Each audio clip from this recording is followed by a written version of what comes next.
శ్రీ లలితా సహస్రనామ స్తోత్రంలోని 646వ నామం సత్యానంద స్వరూపిణి. మంత్రస్వరూపంలో శ్రీ సత్యానంద స్వరూపిణ్యై నమః. మనం ఇంతకుముందు నామంలో జ్ఞానస్వరూపిణి అయిన అమ్మవారిని సర్వ వేదాంతముల ద్వారా తెలుసుకోగలము అని చెప్పుకున్నాం.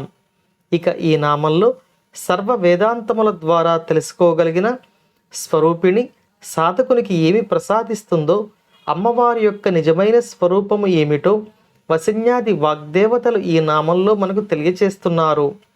ఆ అమ్మవారు సత్యానంద స్వరూపిణి అని మనకు ఈ నామంలో తెలియజేయబడుతోంది. వేదాంతము ఏ విషయమునైతే మనకు తెలియచేస్తుందో ఆ జ్ఞానము సత్యమైనది మరియు ఆనంద స్వరూపమైనది అని ఈ నామం మనకు తెలియచేస్తుంది. సత్యమైనది అంటే సర్వకాల సర్వావస్థలలోనూ నిజమైనది అని అర్థం.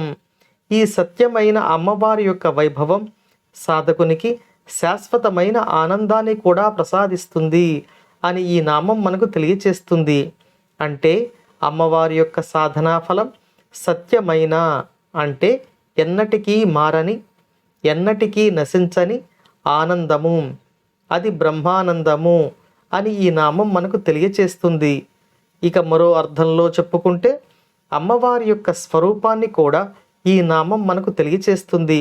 ఈ సృష్టిలో అమ్మవారు ఒక్కరే శాశ్వతురాలు అంటే సత్యమైన వారు అని మనం ఇంతకు ముందు నామాలలో చెప్పుకున్నాం. ఆ శాశ్వతమైన అమ్మ ఆనందమును తన యొక్క సహజ స్వభావముగా కలిగి ఉన్నది అని ఈ నామం మనకు తెలియచేస్తుంది. ఈ నామంలో అమ్మవారి యొక్క పరబ్రహ్మ స్వరూపాన్ని వశిన్యాది వాగ్దేవతలు మనకు వివరిస్తున్నారు. ఆ అమ్మ అనుగ్రహం మనందరిపై ఉండాలని కోరుకుంటూ ఓం శ్రీమాత్రే నమః.